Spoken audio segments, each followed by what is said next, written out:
Excellent. We're going to begin officially in about 5 minutes. This is that opening time for folks to join us. The equivalent of the doors being open and folks coming into the space, saying hello, going to the snack table, getting snacks. If you were with us, we'd be providing snacks. Alas, you have to provide your own snacks. What snacks do you have? Unmute yourselves. Let us know what your snacks are. Iced coffee. Ooh. Syrian sweets. Okay, I need more details. Absolutely. Well, the wonderful Dani sent me some dates that are stuffed with pistachios and cardamom. I made a full blueberry Dutch baby yesterday that I'm still working on. So that's my breakfast for today, this half a Dutch baby. Oh my God, that looks so good. Send some over. I gotta I say, made some potato salad peppers and fresh onions and some greens from my garden.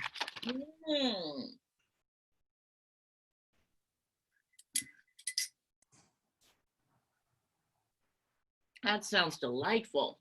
Mm-hmm.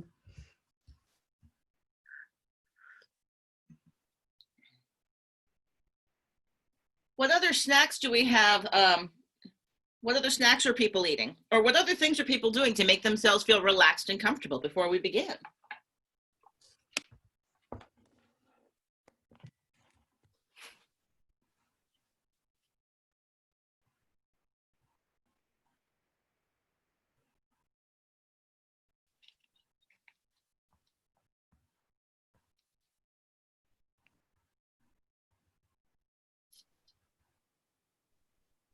Just going to give us a few more minutes to allow folks to enter. Well, actually, you know what? We've now hit what I have considered quorum, which is around 9. We've had 11 participants in the space. I think we can begin. So I'm going to invite one of my calling up justice producing partners to stop sharing the screen. Hello, welcome to Producing in Pandemic, session 21. We are a group of people from several different countries, cultural producers. We begin by introducing ourselves. It's an open space, so it's a different group of folks every single week. Some of us have been here every single week since the beginning of this pandemic, and others are joining us for the first time. So we love to hear from you. We like to hear what are you producing, and what's a challenge that you had this week or a discovery that you had this week. We're sharing space with each other and managing space together. On our agenda, we have a conversation about physically shared space and producing. And we have a few guests who are going to be just sharing some of their learnings and their experiences, and we're going to be inviting others to also share their learnings. And we actually created a separate Google Doc to start gathering that stuff so we can get it more easily into our learning lab. So to begin, we're going to invite you to queue up in the chat. We practice horizontal leadership, so I won't be calling on folks. Queue up in the chat and introduce yourself. Give us your name, where you're located in the world. We're doing a decolonized greeting, so let us know just if you can include a land acknowledgement.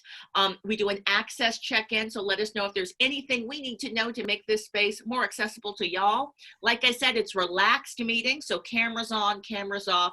Participate at your own level of comfort. We do request that you keep yourself muted for cleanness, since we have enough participants that it can get a little messy. So we're going to request you keep yourselves muted. Other than that, I'll kick us off. Claudia, Alick, gender pronouns, they, their, she, hers, speaking to you from the land of the Ohlone people. The people are still alive. Also just taking a moment to acknowledge that we have people in concentration camps right now in this country. So just a shout out to all the enslaved, incarcerated, and displaced people in the past and today. I have been doing a lot of systems setup. So it's been that sort of that feeling of being in rehearsal, which is exciting, but also it's deeply frustrating when you're having that feeling by yourself. And so I'm trying to find ways to, in a remote producing practice, share that building feeling with other people so it feels less isolating. All right, check. I'm gonna pass the mic to whoever's next. I can go. I'm Dani Bay, pronoun she, her, hers. I'm the land of the Ohlone people in the East Bay in Oakland. All of my access needs are met. I'm desperately trying to chug some coffee. I might switch up a different drink though. We'll see. And I have no challenges this week. Oh, right. I'm the administrative producer for Calling Up Justice. That's me. And I'm just excited to be here and learn and get some rad knowledge. That's me. Check. Kholoud is next. Thank you, Dani. Hello, good morning or good afternoon, wherever you are. My name is Kholoud Sawaf, pronouns she, her, hers. I am speaking to you from Fayetteville, Arkansas, the homeland of the Osage, the Caddo, and the Quapaw people. And my access needs are met.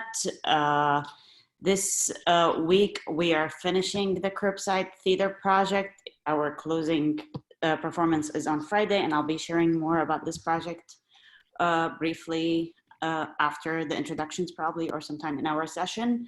For those who just joined us, we are doing, if you want to go up in introduce yourself, please feel free to put your name in the chat to queue up.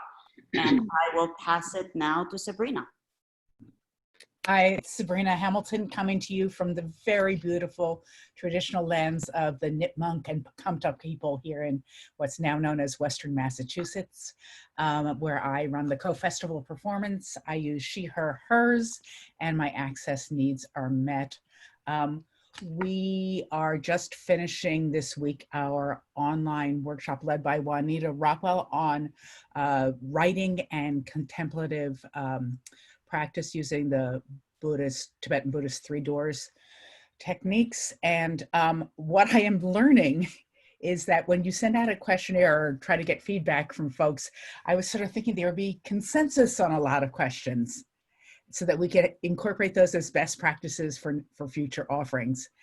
And you know what? It's all over the map. There's no clear. People are so different and people participate so differently, even though the demographics in this workshop are not that disparate. But yeah, so interesting how different we all are, and something to appreciate and also a challenge. That's me. Hi everyone, my name is Shireen Azib. I am checking in from the land of the Anishinaabe people, otherwise known as Detroit, Michigan. I am the co-director of a Detroit-based ensemble called A Host of People. And my access needs are met and my pronouns are she, hers. Let's see, this week, and last week, we've sort of just been trying to do some internal stuff of getting more and taking a little bit of a breather for the rest of the summer before we come back re-energized in the fall. So we're doing a lot of internal ground work and laying the groundwork, so to speak, for some things that we want to try when we sort of re-engage in September. One of the things is our core ensemble is going to start to meet more regularly starting in September, and we're toying with the idea. Our tagline of our theater company is A Host of People, Makers of Theater Plus. And so we're like, how do we lean into the plus a little bit more in this time? So that's like that's our question that we're posing to ourselves in the fall, is how do we expand on that plus right now? That's it. Glad to be here and checked in. Hi everyone, it's Joan. My pronouns are she, her, hers. I'm talking to you from Osage country, otherwise known as St. Louis. My access needs are met. We are high off of passing Medicaid, which was a very heavy lift in this red state, and also electing our first Black woman to Congress, Cori Bush. It's been all over the news, and we've worked really hard on that. So I'm just very happy. And now we're gearing up to using artistic and creative skills to push the census, because the federal government is doing that to block, again, representation and voting. You know, it's like same day, same story, different day. Very quickly, our videos that we have been commissioning predominantly by BIPOC choreographers, both in St. Louis and also around the country, are rolling in. They're gorgeous, and we're trying to figure out the right platforms on which to stream them. And the last thing I want to share is that I went to a dance party that a company offered that was done internationally, I should say. And it was very interesting as a way of people gathering. So I'm sort of looking into that more as a way of organizing people. Thrilled to be here. Appreciate everybody on this call. Throwing the ball to Derek. Hi, thanks. My name's Derek. I use he, him, his pronouns. First of all, I just want to say my thoughts are in St. Louis. I've been so inspired by the recent elections there with Cori Bush and Deshuara Jones and expanding Medicaid. And I also know that a night in St. Louis last night with really violent responses to peaceful protests. So thoughts with your city. Thank you. I am calling in from the lands of the Massachusetts people in what is now known as Boston, Mass. I have been curating a digital performance series, or I guess I've been producing a digital performance series called Cloud Cafe, where each event is curated by a different local artist. We've been in a little bit of a hiatus right now, and I'm kind of like in a process of trying to radically reimagine what that can be as you know, the platforms that had felt revolutionary at first are feeling a little, I'm kind of over it. But something I've been thinking a lot about this week though is body language. And I was in a really awesome workshop on Zoom body language that I will drop the name of the facilitator in the chat when I have a second to look it up. But we talked about like how groups can create a shared body language in meetings, and I was really energized and inspired by that. So thinking about that this week. And I will pass to, or it looks like Claudia is trying to say something. So yes, I'm about to interrupt. We've now reached the number of participants where we should keep an eye on how we are sharing time together. So I'm going to invite everyone. Let's keep an eye, and in 2 minutes, just raise your hand, and that will lovingly let our interlocutor know, oh, it's time to wrap it up so the next person can speak. Go right ahead. Thank you, and passing to Tammy. Hi, thank you, Derek. My name is Tammy, she, her, hers, based in the land of the Wichita, Waco, Comanche, and affiliated tribes.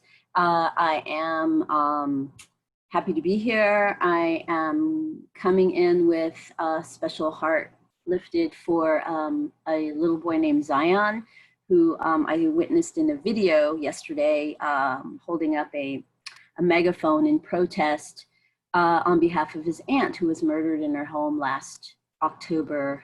You may have heard of Tatiana Jefferson. So to see a 6-year-old or 8-year-old boy in the heat of a Texas August day with a megaphone, speaking out, putting his body out there on the front line, protesting for justice for his aunt is very moving to me. And I just needed to share that because you might not have seen the video. And I want people to know Zion needs love and help. I am checked in, I think, in terms of access needs and everything else. I do have a question to pose generally. If anybody has any feedback or comments, how you would have handled a situation when you were in a breakout room and there are only 3 of us in a breakout room and one person never turned on their mic or video camera the entire time. How would you approach that kind of situation? It was very awkward. Thank you. Who's next?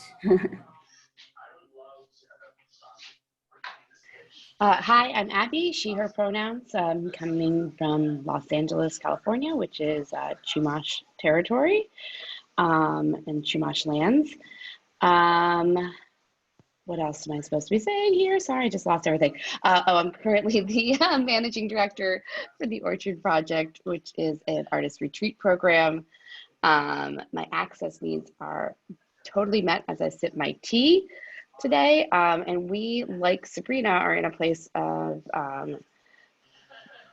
surveying and getting data from participants right now, which is eye-opening and lovely to hear. And we're very excited about that, having pioneered into this space earlier this summer and are now wrapping up our summer season and thinking about how we take what we have learned and apply it to what we do in the future, maybe even when we can be back in person together, figuring out how a digital space is something that we can also program in to create a different level of access for our programs.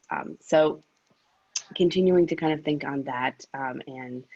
As I mentioned last week, we're still working on our awesome white paper wiki wrap up, which is coming quite along. I can't wait to share with everybody. So thank you so much.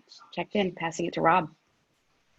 Hey everybody, I am Rob Neal, he, him. I am in the land of the Lenape, Hell's Kitchen, New York City, and I am an ensemble member and the artistic director of the New York Neo-Futurists and a participant in the Orchard Project's Liveness Lab. I am trying to help with the wiki and get that out there.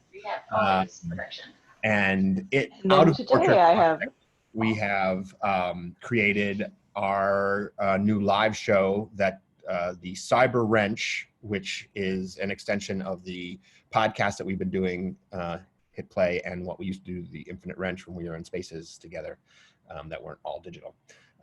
And we are diving into what that will be and when it launches on August 29th. Yeah, and we'll keep doing the podcast as well. So very excited trying to support all the different artists of the ensemble and get them to be creating in different mediums, including audio, visual, and perhaps out in the real world. As a matter of fact, we have an event in Fort Greene where we do what we call Shakespeare in the Park tonight at 7. Although we interpret Shakespeare in the Park differently than most people do. That's all I know. But yeah, so we're trying to do all that, and I have, in doing that, experienced some amazing online work that's been very inspiring, including stuff in the Ice Factory recently and Eschaton on Saturday night. Yeah, I think that's a good start. I wish I had solutions for the Zoom room. Maybe we'll get to that. Yeah, I think next is, I'll pass it on to Heather. Hi, everybody. I'm Heather Ondersma, she, her, hers, zooming in from Ohlone territory, land of the Ohlone people. I'm a guest here, and I acknowledge all leaders of the Ohlone people, past, present, and future. I'm a freelance director and an intimacy director in training. And this week I was not able to watch very many shows, but I participated in an intimacy workshop along with Rebecca, who I see also on this call. And there were a couple of moments in the training that I felt were really powerful and really demonstrated how virtual live theater can have an emotional and physical impact on viewers and participants. And I'm thrilled to be here to learn. And I pass it to, I think, is Zoe after me? Hi there, I'm Zoe, calling from the lands of Chumash Tonga people in LA. Yeah, I'm really excited to be here. I am a stage manager and theater maker myself, and I'm also the executive assistant, administrative assistant with Calling of Justice. Yeah, it's been really interesting to be consuming work recently. I think I'm still dealing with the challenge of not being near people, more so than ever maybe. But yeah, I'm really excited to learn more about what you guys are doing. I've watched past meetings. Oh, my pronouns are they, them, theirs. Yes, I'll pass it on to Deborah. Thanks, Zoe. Great to hear your voice. This is Deborah Eliezer, she, her, Fool's Fury Theater. I'm the artistic director of Fool's Fury Theater. So grateful for this circle. Thank you for the work that it takes to maintain it. Really appreciate it. I'm calling in from the ancestral home of the Pomo, otherwise known as Western Sonoma County in Northern California. My access needs are met other than spotty connectivity, so I might have to turn my video off if that is the case. I am challenged by rural connectivity on a satellite, and I'm also thinking a lot about how to best serve our folks of color in our company, and how they the inequity of resource and sustainability over time just presents ongoing challenges, and how to best negotiate productivity and also nurture folks that are more challenged than others in my company. That is real. I also want to lift up our ensemble convening that is happening September 12th and 13th. And I'm putting it in the chat right now. It's called Build from Here, the Future of Ensemble Theater. I want every single person on this call to be there. Claudia and I have been working hard on it, and Lauren's as well on the call. And it's really about you and to serve you. So please be there. And just a brief shout out to Beirut, and my heart is in Lebanon as well. Thank you. Check. I'm passing it to Mickey.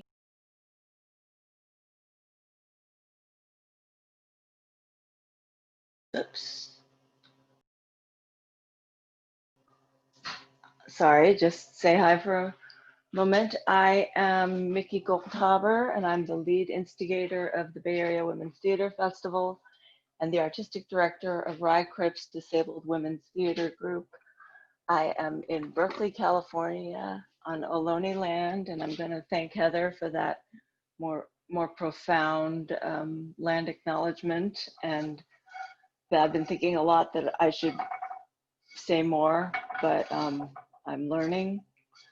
And my access needs this morning is that I'm having a really tough morning, but I am currently making my breakfast, and I'm off camera for now, but I'm here with you, and I'm glad to be here. And my very exciting news is that tonight, my absurdist comedy with musical interludes, The Rehab Follies, is having a Zoom reading with Family Theater in Denver.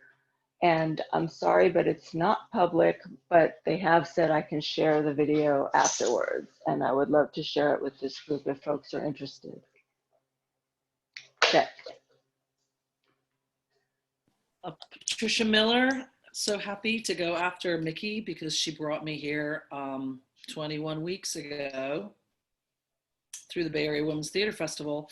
I am on Ohlone land in the Ramaytush area of San Francisco. I use she or they. I'm a freelance theater producer director, and I'm also a theater professor, and I just gotta be honest, I'm somewhat overwhelmed with the thought of teaching 15 units online this time next week.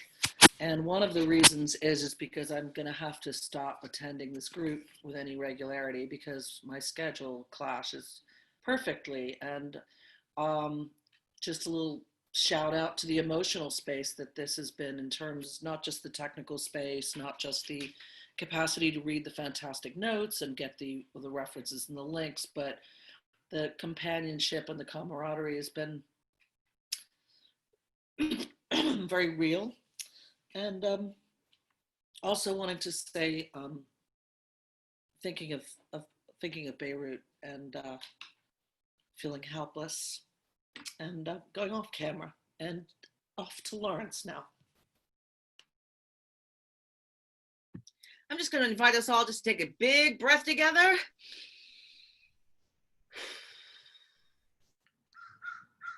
Thank you for that, Claudia.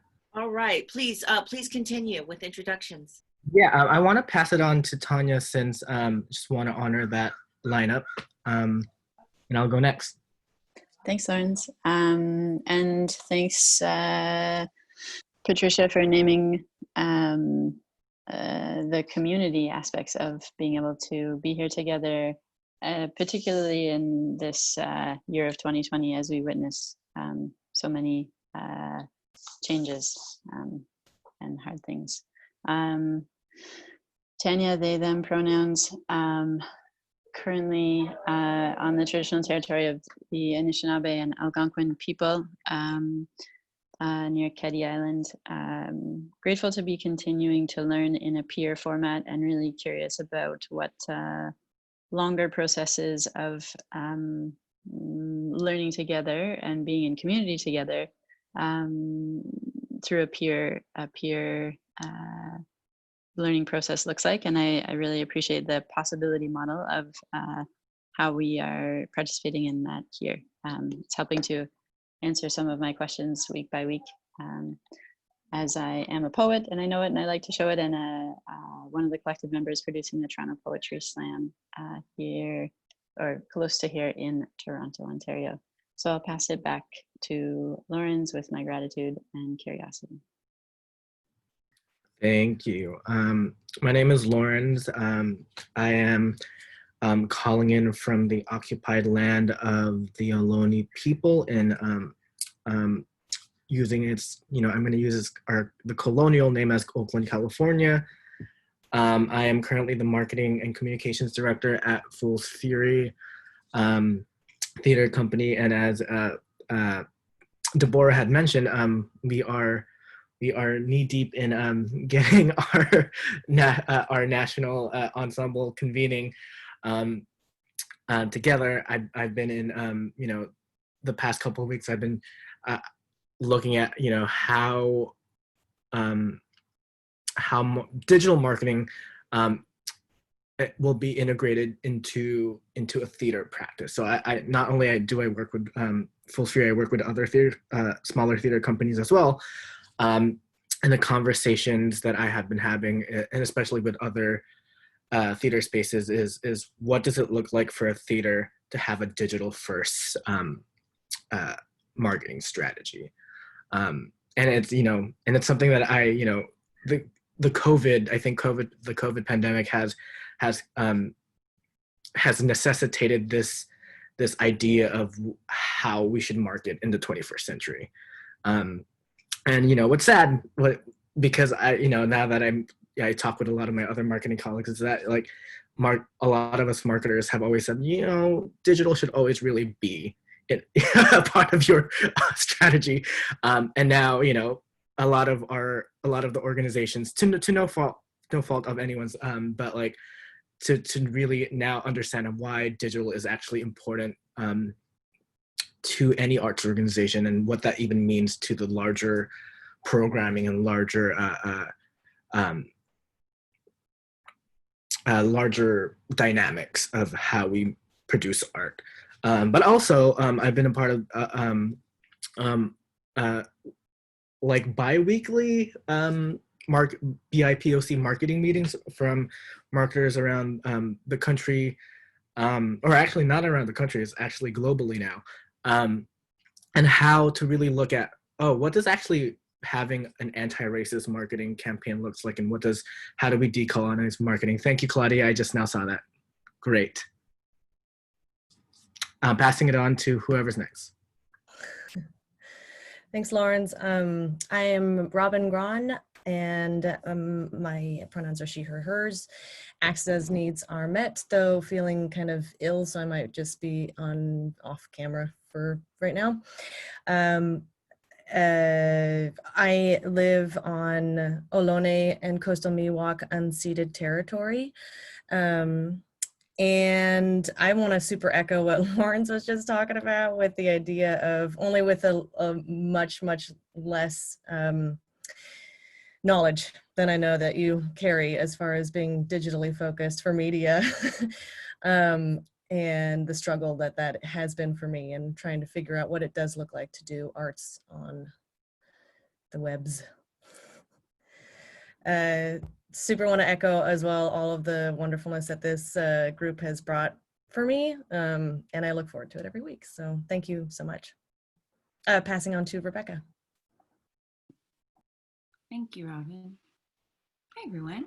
I'm Rebecca. Yeah, she, her, hers. I'm speaking to you from Totenyo Ohlone Land, Berkeley, California. I have a company, a little company called Analog Theater, which was started just before the pandemic began. And it's and so it's especially funny that with our values being mask and mime and puppets and things that are pre-digital, and like wanting to be the people who are like, no, we're actually just going to focus on these, and then to be in this era that we're in. So we're in the San Francisco, we were supposed to be in the San Francisco Fringe Festival this rapidly approaching this September, that has been really revamped now, as you can imagine.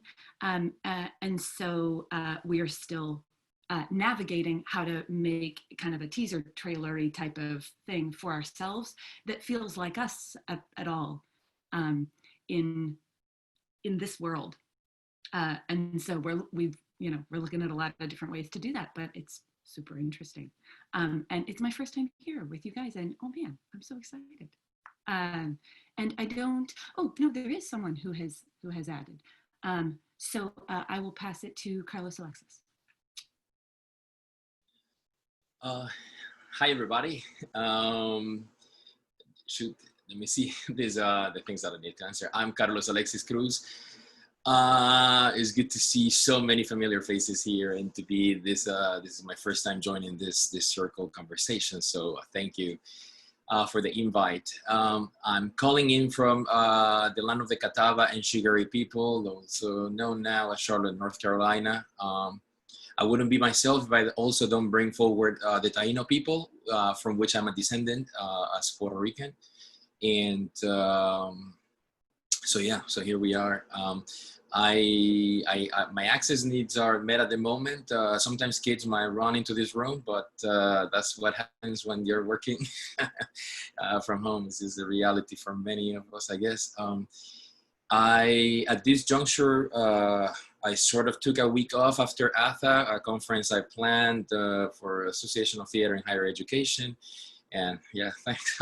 It was a pretty interesting experience overall, but I'm glad that we were able to navigate and redirect the conversation to address the two pandemics that we are currently experiencing in our country, the COVID and also systemic racism that feels like it hasn't and it doesn't want to be pushed out. So we called our field and a lot of theater academics to engage in anti-racist practices. I think we cannot have diversity and inclusion if we just don't, if we continue to ignore that there is racism within, So there was that.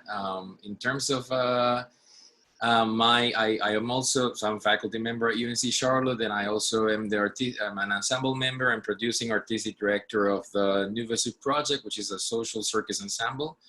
So we do circus arts to connect communities and also talk about the issues within our, isolated, underrepresented, put aside diverse communities here in Charlotte. And we were able to begin training recently, even in social distance, which is a little hard for circus, but it's needed. We cannot do partnering, but we can do training and, strength and acrobatics individuals, even though we're wiping more mats than ever in our lives and putting a lot of, keeping masks on, which is actually, we want to do this pose. If we were masked doing acrobatic, so can you, everybody in the world, because, it's possible.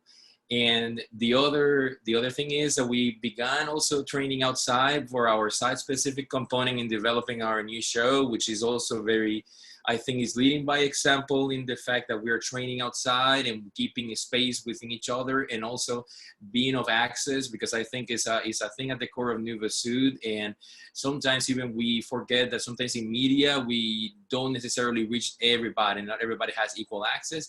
So in a mix of both, oh, sorry. Yeah, I see the hands.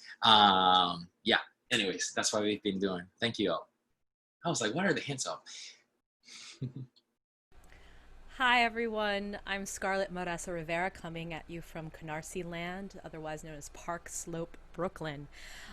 She, her, hers, and I'm a co-founder of Letter of Marque Theater Company, and my access needs are currently met. And one of the challenges is that we haven't stopped rehearsing, producing, having classes online since March.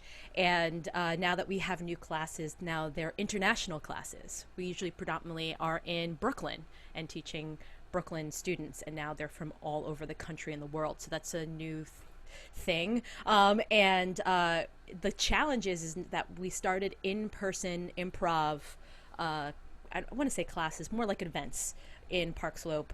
And there's been a lot of interest, but not a lot of people signing up and showing up. First, we're in our second rendition tonight at 7 o'clock in the old stone house.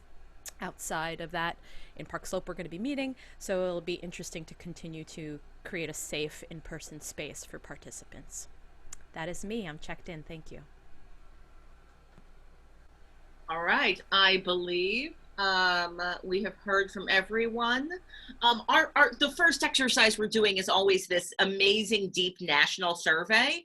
And also just a moment to say, hello, human beings. I am this and you are that. So just thank you for that beautiful exercise. I'm going to name just a few of the connective tissue things, and then I'm going to transition us into our actual thing on our agenda, which actually connects to so many things people have spoken about, but wanted to lift up things that we can address in future conversations. So one thing to lift up is the amazing, beautiful work that Orchard Project is doing in creating and just shout out to Rob, helping with the creation of the wiki. We're doing a similar exercise with this group. So we have the live meeting making and knowledge exchange that happens inside this meeting.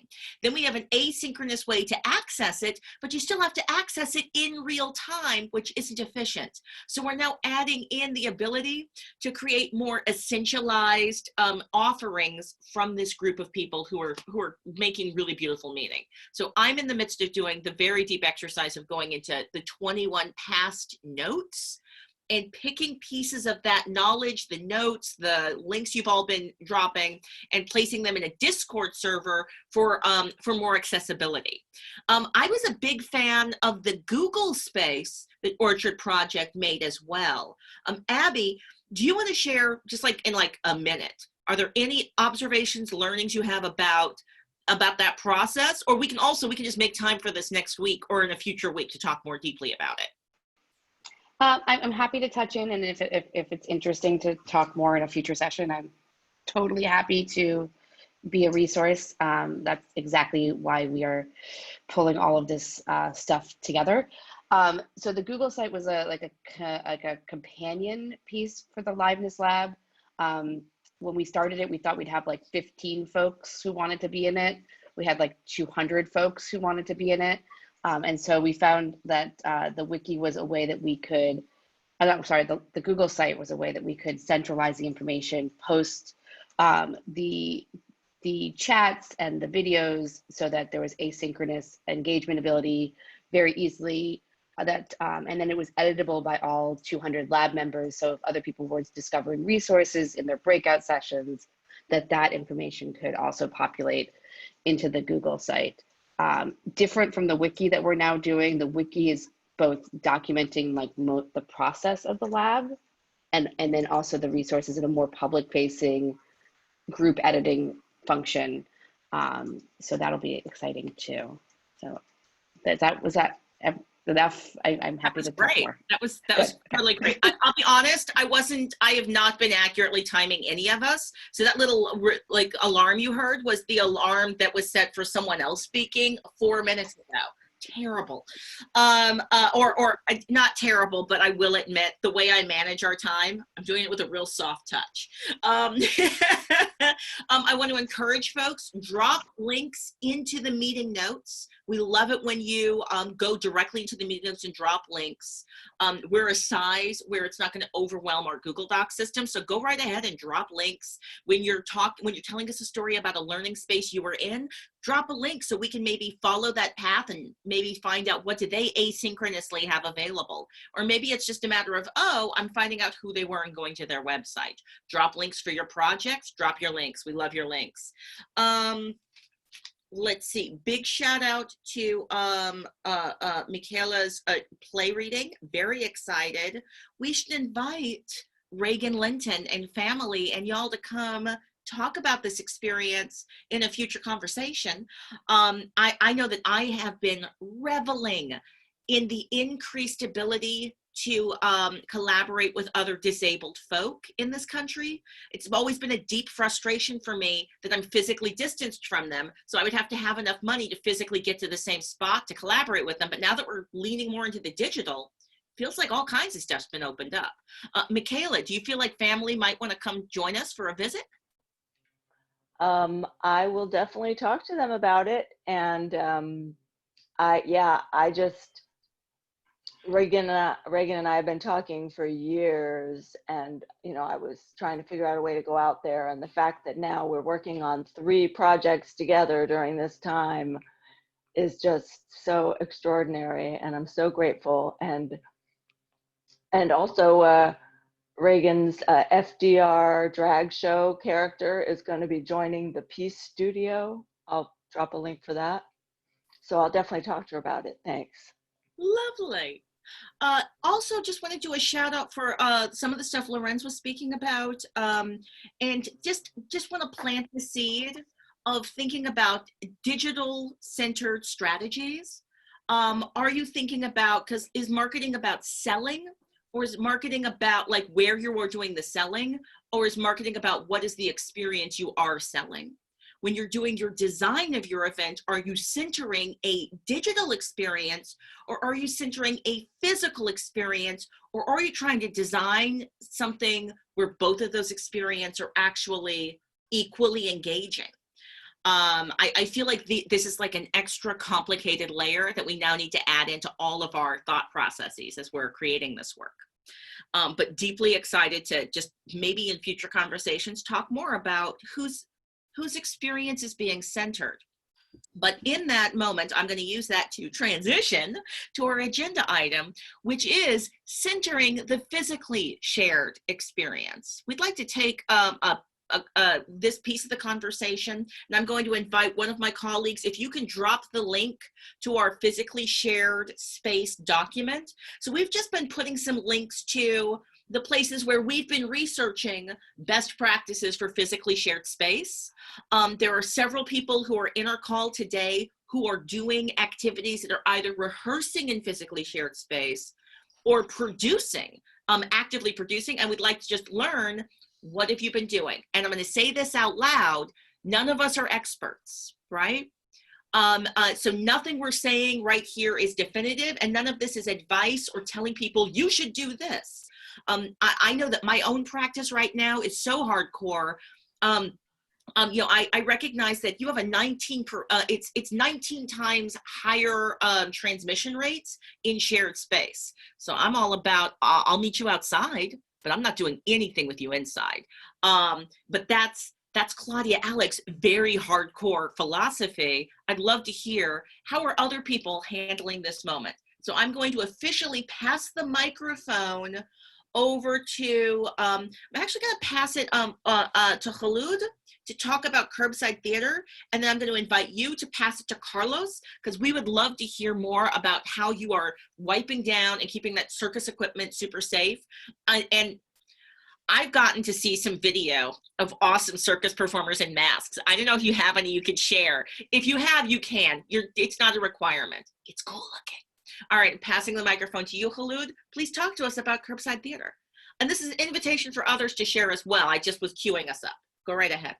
Thank you so much, Claudia. I'm going to share my screen, and I have prepared a little presentation. There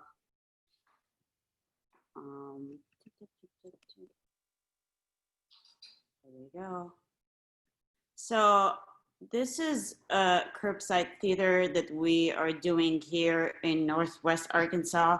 The project was the idea of a friend and a collaborator. Her name is Laura Shatkis, and she's the artistic director of the producing company Arkansas Staged. And it's a community-based project that was really born out of the pandemic, born out all of us suddenly losing all our jobs in one day or in a few days for months and months, and the element of like, what do we do? And including that we have several of the artists who are involved are artists on visas. And if you're on a visa, you have a whole different thing, including continuously proving to immigration why you should exist here and that you're working. That's a different story. So I will focus today's conversation about how we stayed safe. So I'll talk to you a little bit about what was the project, and then I'll focus the conversation mostly about what were the precautions that we took in every step of the way to maintain safety of both the artists that are involved and the audience when we start performing. And it's a community-based project, and we wanted to bring, really the idea was that how do we bring a virtual hug, a theatrical care package? And we really started with the question of like, what do people miss? And we did like a question online at all, and so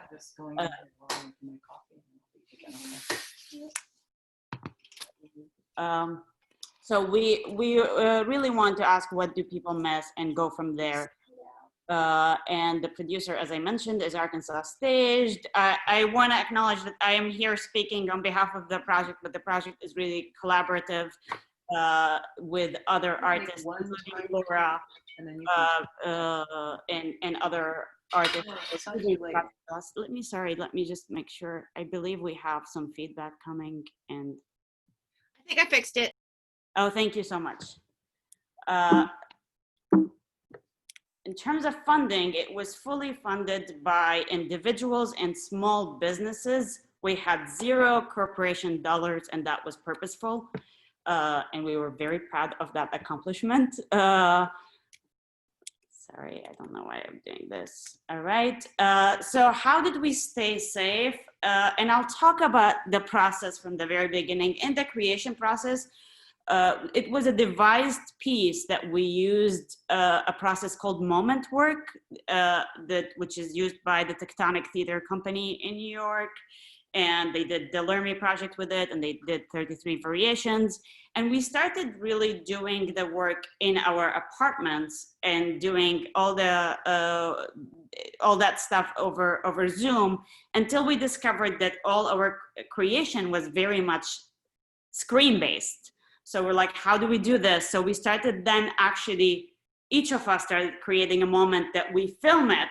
You do it outside, you film it, and then we share it in our Zoom meeting. But the whole devising process and most of the creative process before rehearsal was actually over a digital space, acknowledging that when we wanted to actually devise the moment that we're used, we tried to aim it as much as possible, like create it outside and film it and then come and share it with the group over Zoom, because that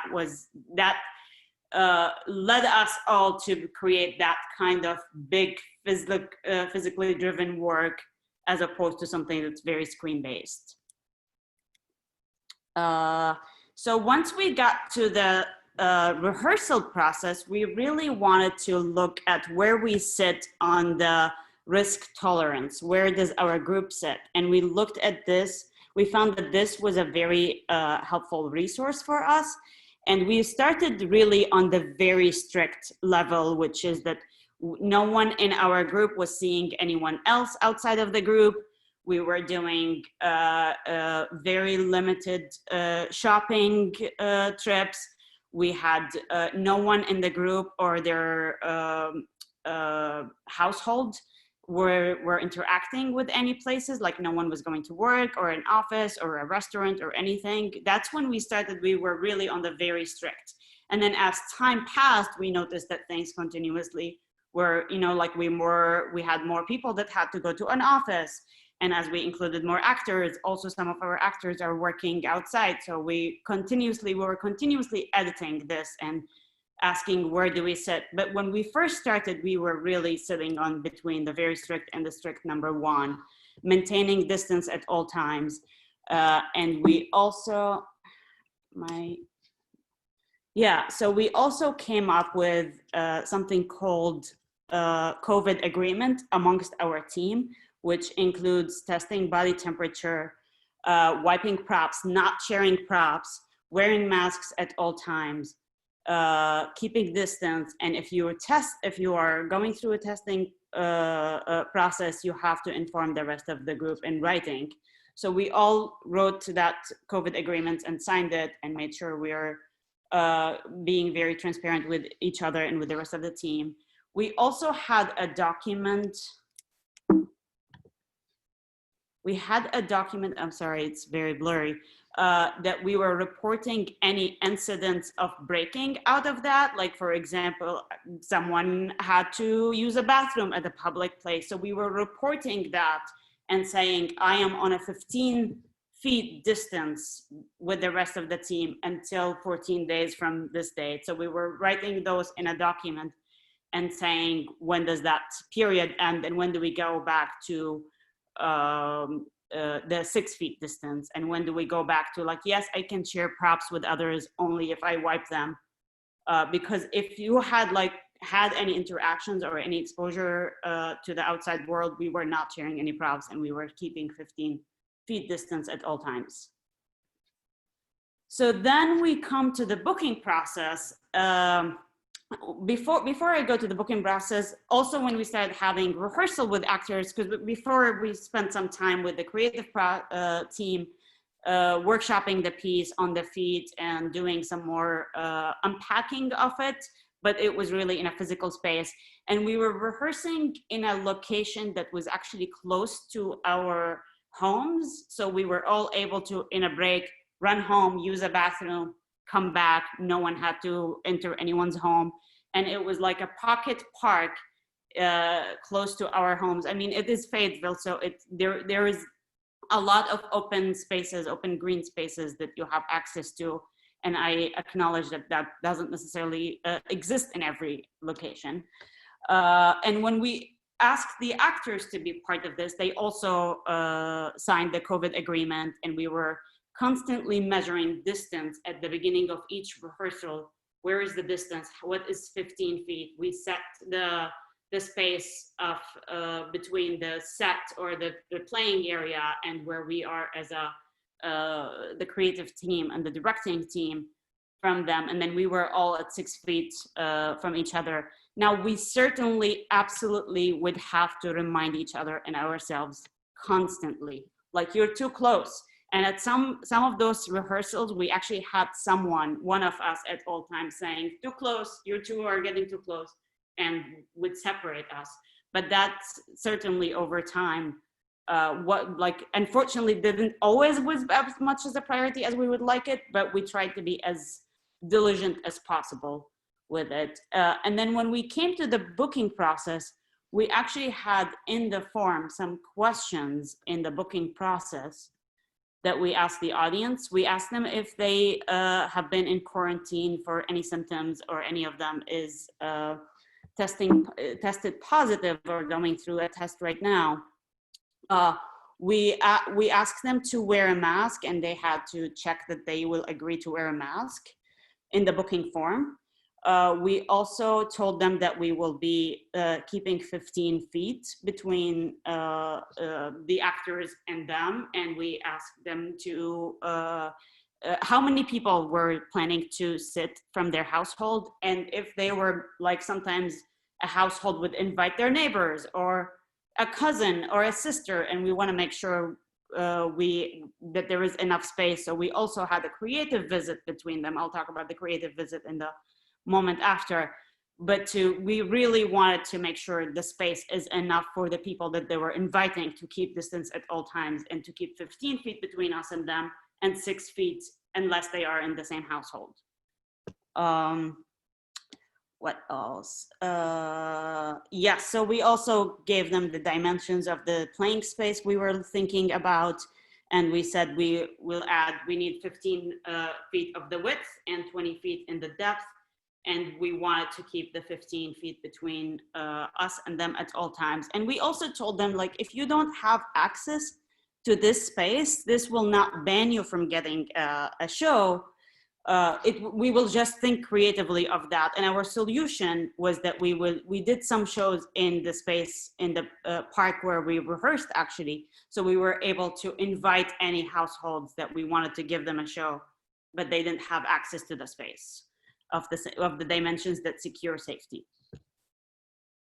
In our site visit, we were able to look at the space, measure it, and that was like a couple days before each performance. We would go there, meet the family, which also helped us know their practice or get like an idea about their practice and social practices, and in terms of social distancing and their commitment to masks and all of that, because we wanted to make sure that if we see anything that made us feel unsafe in relationship to the actors or the artists involved, that we would just apologize and not do the performance.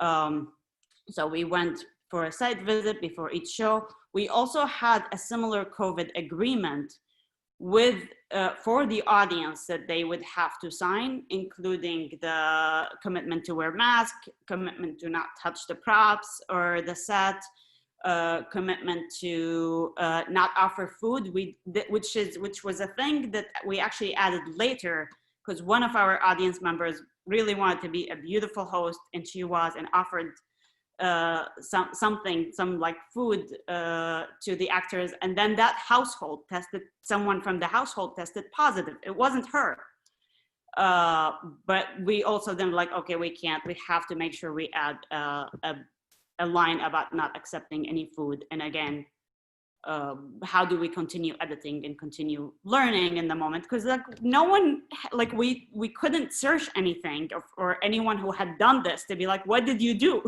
for this? What can we get from you? So we were really creating the bicycle as we ride it. We also wanted at all times to have clear communication with the audience members. At the beginning of the curtain speech, when we were saying it, we communicated with them, please stay 15 feet apart, aside, away from the actors. And we also had to actually, we noticed that we have to remind them again after the show, because after the show, they really want to come and talk to the actors and tell them how much they enjoyed the show. And that was probably one of the hardest parts of this, because we really all felt like that energy after the show where we wanted to hug and celebrate the moment. And that was one of the trickiest things about this thing. It was like, nope, stay away. We can't. The successes and challenges. I think that part of what went really well is embracing the presence of the masks and going for it, and not like, we had an amplifier speaker that our actor was wearing with a mask, and we were able to hear her just fine. And the masks were part of the costumes, and everyone forgot about them. Like that was really a beautiful thing to be like, yeah, you acknowledge for a moment that there is a mask now, and then you forget about it and be with the story. We also had part of the devising that we did is actually a character emerged from that, is a character that was obsessed with cleanliness and values cleanliness so much. And so that became so much part of the story. And that was really useful, because suddenly we were like, please clean that before you touch it. Or like, now you're getting too close to the same block of this person, so why don't you spray it on the way? So that was really actually something that became very useful in the actual safety needs. We also, unlike a regular process you usually have as a producing body, you get all the props from the actors at the end of each show, and then they get it again. And same thing for the costumes. And in this one, they handled all their props and costumes. They were in charge of it. No one was touching, no one was sharing props.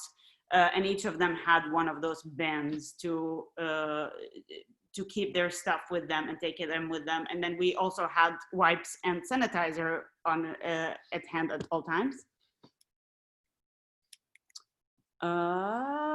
so it was really also helpful to think in terms of big spaces. When we have the access to a bigger space, we were using the full space if possible, just again to try to secure as much distance as possible, because like we just forget the actors as they are doing the work, they just would have get too close to each other, and we were trying to constantly like, let's use this space as opposed to this space.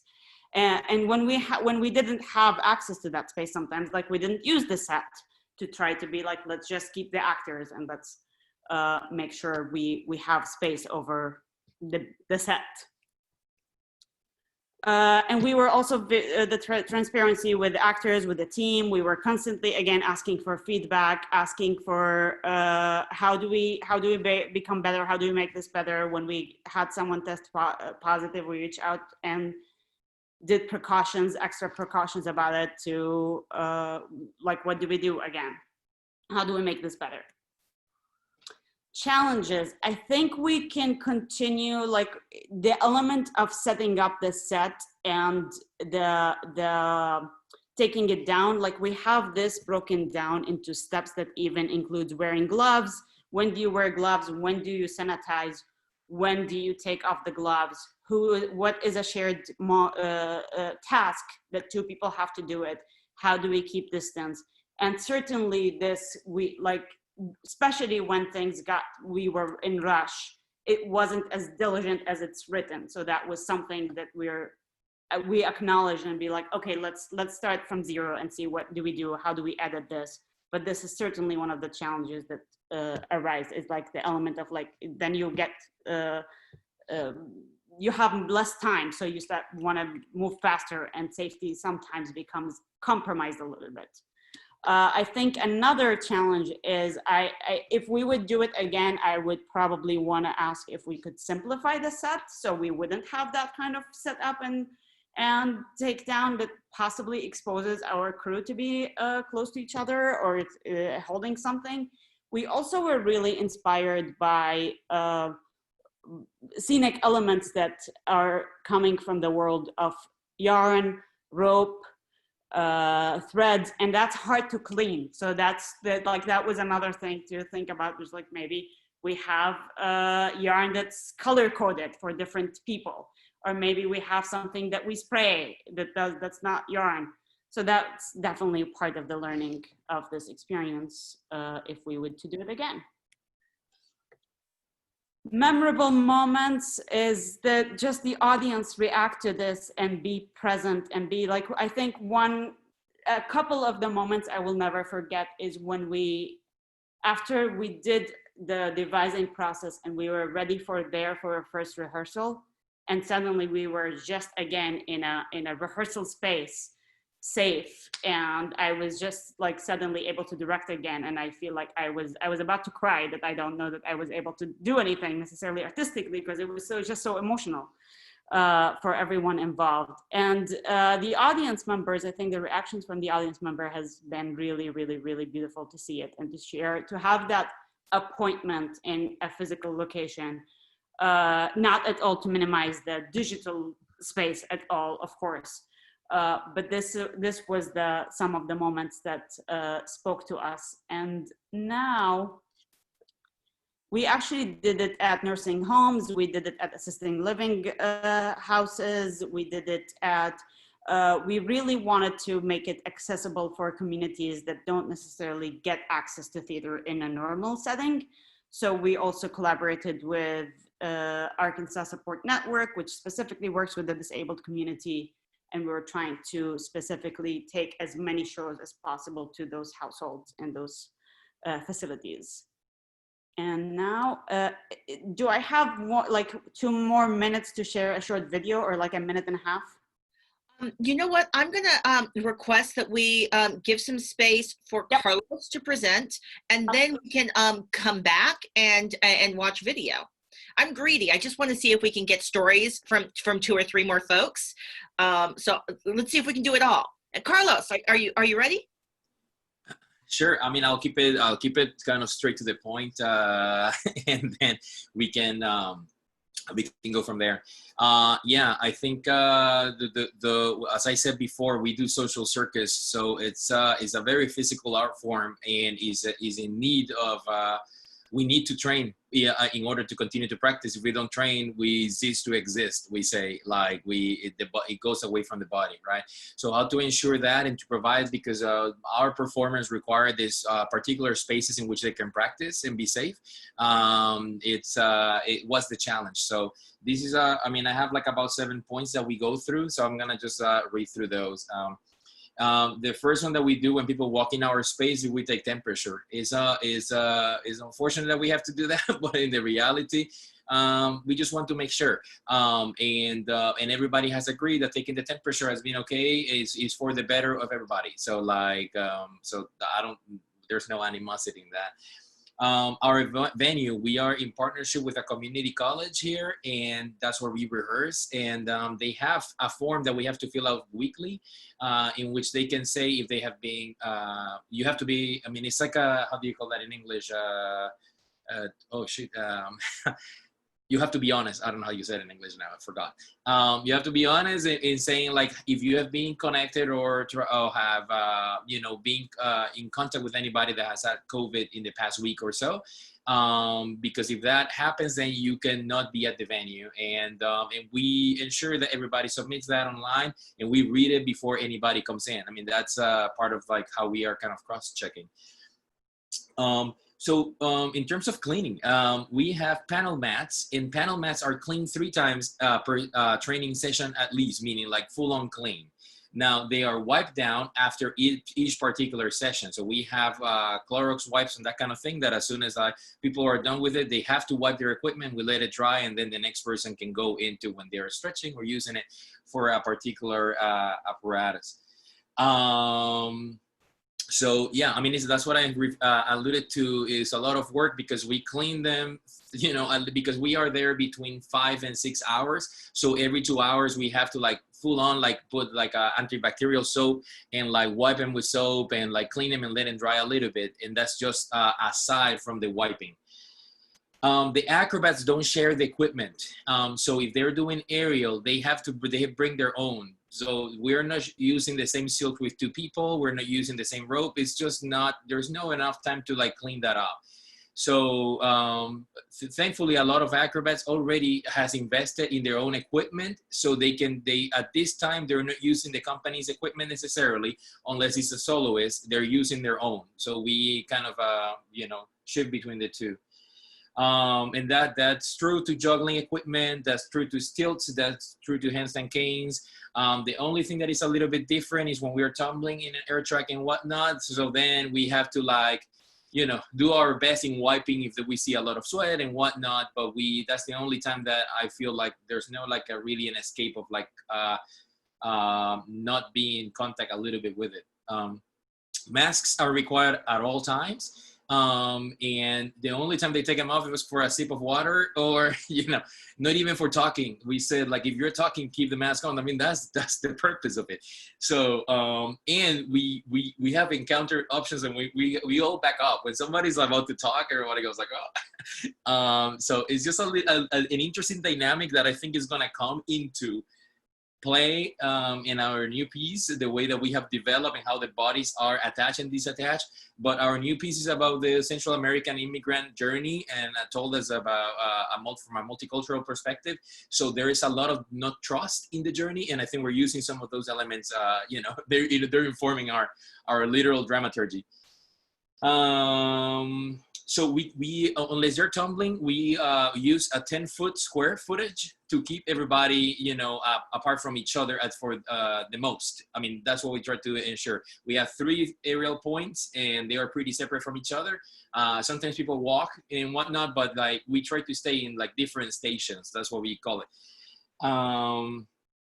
So yeah, and and we do that for the vast majority of training, and the only times that we have not used that 10-foot square footage kind of thing is when we have seldomly engaged in some like choreography just to try certain things out, and and you know, and for those occasions are also seldom when we have more than 5 acrobats per session. So we also have scheduled, we have around 12 full-time company acrobats, and we cannot have all 12 there. It's very rare that we have allowed that. As I said, just 1 or 2 times when we engage in some choreography stuff. Ever since we have an online sort of like choose your time of training kind of thing, and they have to pick 2 hours, and we are like, 2 hours is gone, walk out, next person in. And it's just odd, but I think that's the best way in which we can like make up the variables that we have at hand while still ensure something that is much needed for a company like ours, which is training and you know, and just being just develop more strength and flexibility. I can share later like our Instagram. I think you can find, I have videos on videos. I mean, that's what we do when we're learning and doing choreography. But the best way that you can probably find some of our social distancing practices is through our Instagram. So, I mean, as I said, let me see. Claudia, I'll pass it along, and we have time for videos. Maybe I can share there. Is that good? Okay, good. So that's it. Excellent. Scarlett, I believe you were sharing that your practice, you were doing some improv work with physically shared space. Was that correct? Yes. I like to say physically distant rather than socially, highly social and physically distant. It is outside, and performances are still not allowed, you know, so it's not a performance, which is, we work with our set designer, who's a resident of our company, and we have stencils that are circles. So you could show up into any location and just use the stencils as like a big protractor. So we set up circles where people can come in.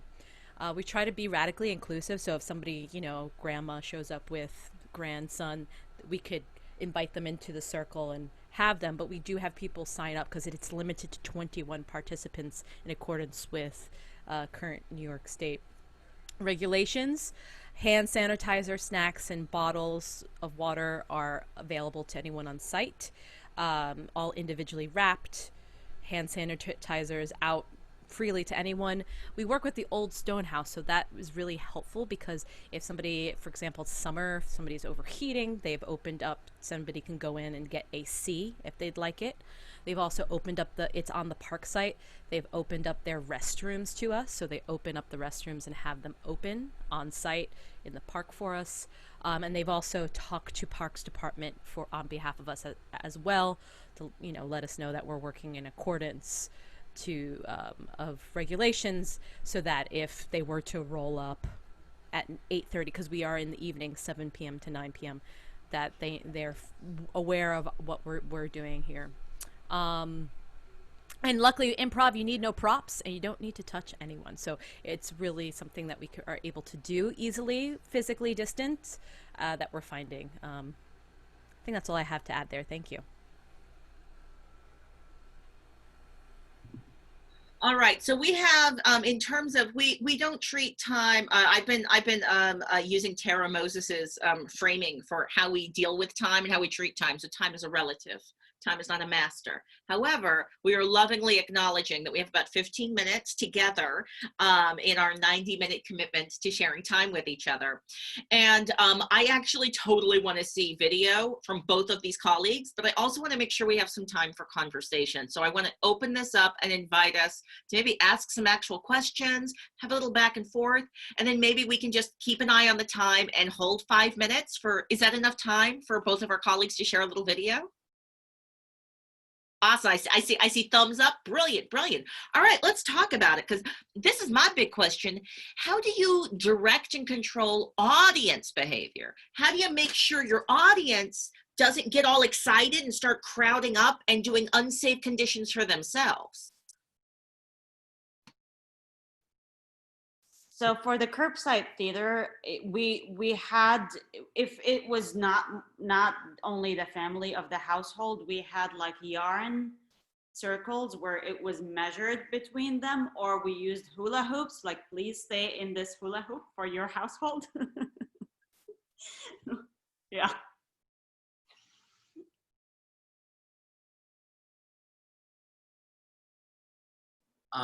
in our case, when we are outside, we have constant communication a la NMC, in which we continue to say, well, we have a parameter in which like we wrote basically the acrobatic area for safety purposes. It's a practice that we've done in the past, but now it's also for other safety purposes. But it's also part of that we have seen in communicating, please stay away from each other. You know, like, it's just because you're coming and you're all excited to come and watch this, don't get close to each other. And like, we just have to say that over and over in a direct and lovingly way. That's what I can say.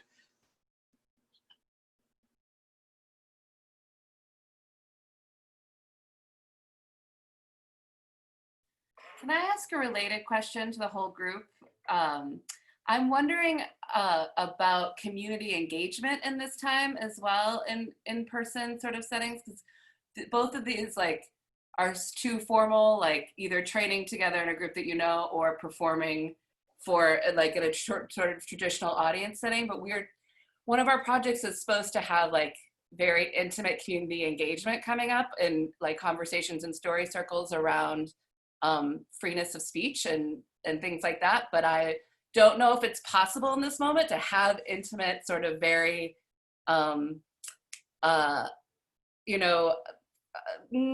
fragile conversations that like are in this particular moment where you have to be so distant from each other. I'm wondering if anybody's had any experience with that recently.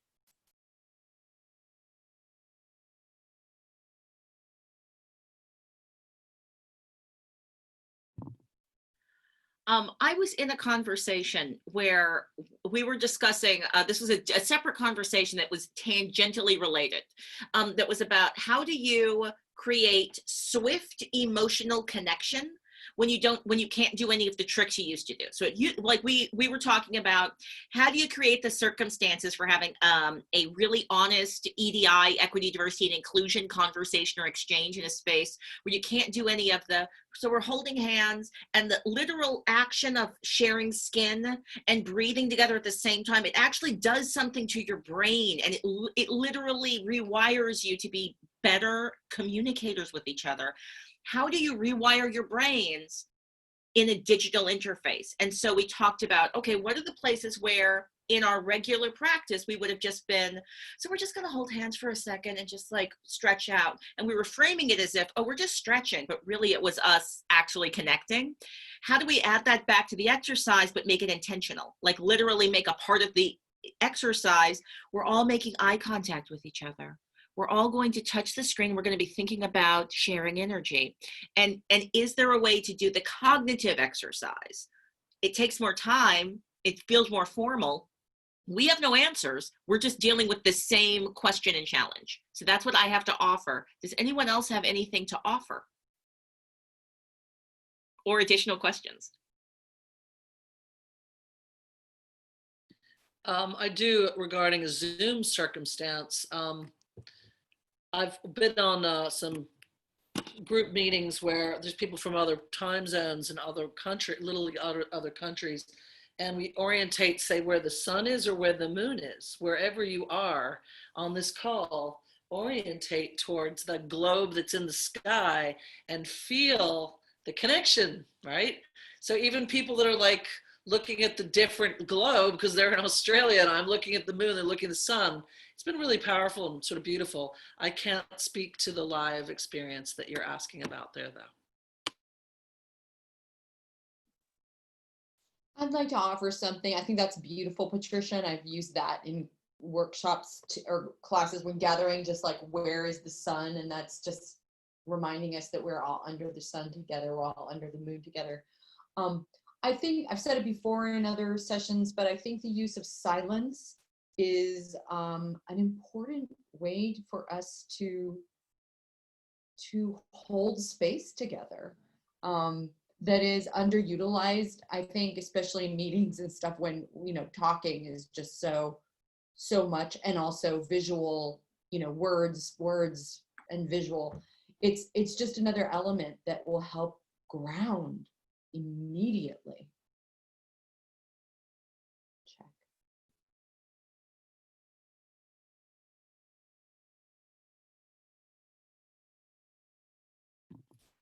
I'm just going to take a moment to lift up that in the chat, a side conversation has been happening that's just been really beautiful and valuable regarding ways of taking temperature, and also the fact that temperature taking can be a trauma, can be a trigger to trauma. So what are some of the more trauma-informed approaches that you can do to set up those circumstances? I'm just loving this communication and recognizing that these are conversations we're going to need to keep having in the future. We're going to return to this conversation. We're going to circle back to it in 3 to 4 weeks when we've learned more about what have we learned about transmission rates more than we've learned in the last few weeks? What have we learned about sharing space safely? What have we learned about actually being able to assess? And also, frankly, this is an international mixed group, so we're deeply aware that in the United States, our access to literal testing is a lot less. So that's going to be part of our strategic planning for how to figure out how to do this all safely with each other. Just deeply appreciating all of these offerings. Are we ready for a little video? Yeah. Oh boy. All right, let's see some video. I want to see some, we're going to see clowning and circus. This is exciting. All right. So I'm a little wild and out of control. Who wants to go first?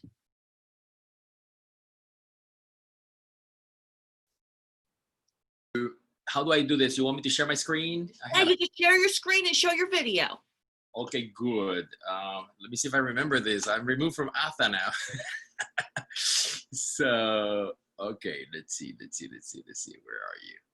I think this is the one I want to share. Can you see my screen here? Yes. Yes, yes. Yes. Are you seeing? Yeah, you see my Instagram, the Nuva City Instagram. Yes. Okay. Good. Okay. Let me see. I don't know where to start, so I'll show you. Let's just go into this one. Can you see this bigger? So this is a Salto logo star with a mask on.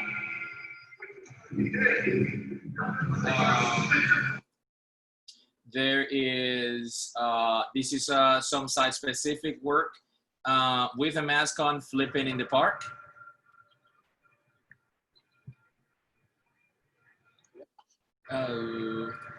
There is site-specific in an abandoned venue with mask on doing steer wheel.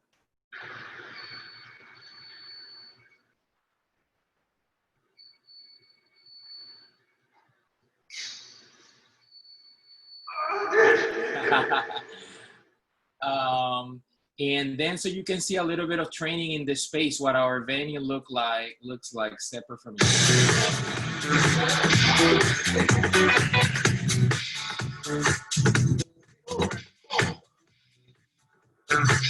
There's a little bit of hold on a second. I think there's let's just do this. One more.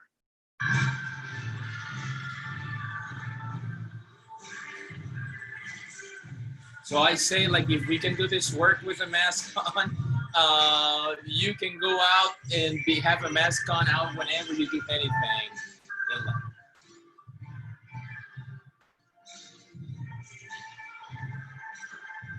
Yeah. So that's some of that, and I invite you all to let me stop sharing this thing. I put the link to my Instagram there, the Nuva City Instagram, and we upload a lot of things, and you have more, we will be sharing more and more, especially now as we're connecting in ways, and we want to live stream some of our instances outside with audiences in the park and so on. So that would be live stream on YouTube, and also, so in our social media will be all you can get connected that way. But we are learning. I think we are learning.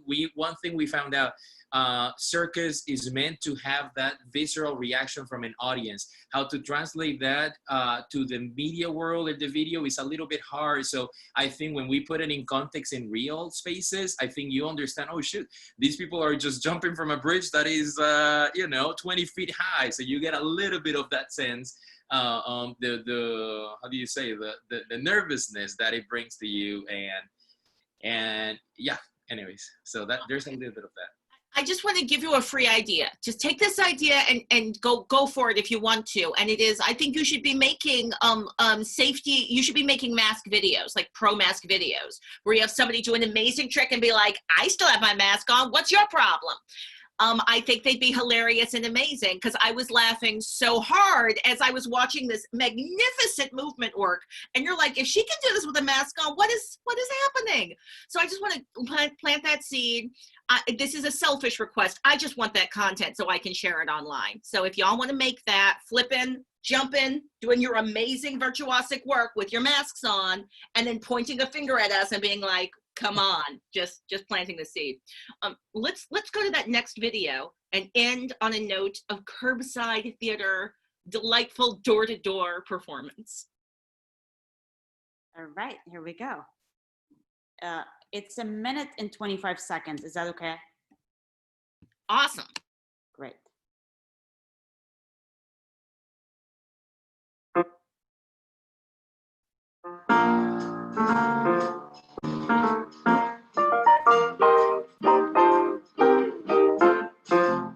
Say it's only a paper moon. Hello, space creatures. It is I, Commander Bethany Strudel, and I am here to help you acclimate yourselves to this new space we have found ourselves in. We have to make sure you are on the up and up. Yes, it's only a canvas sky. The new specimen seems to have been in isolation for a long time. Yeah, a really long time. Without your love, it's a honky-tonk parade. Without your love, it's a melody played in a penny arcade. It's a Barnum and Bailey world, just as phony as it can be. But it wouldn't be make-believe if you believe in me. Best review ever. This play was made by crazy people. You right.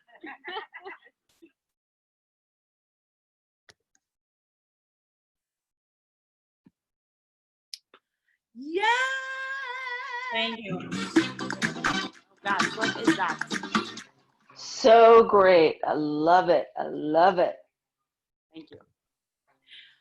All right, my colleagues, I release us all into the rest of our full, beautiful days. Thank you for all of the amazing work that you are currently doing. I feel like I need to remind you all that you're just succeeding magnificently. You're in the middle of a global pandemic, and you're creating amazing artwork, and you're taking care of your family, and you're taking care of yourself, and you are thriving. So I just want to do a big shout out to y'all. You're doing great. We look forward to seeing y'all next week as we continue to share more resources. And the Learning Lab will be open on Saturday at 1 p.m. where we will be continuing to upload more resources to the Discord server and possibly work on adding filters and frames to our OBS. More emails to come. Have a great rest of your day. If anyone wants to stick around with us, we are now going to transition into the planning meeting for next week. But I'm going to hit stop on record for now. Bye.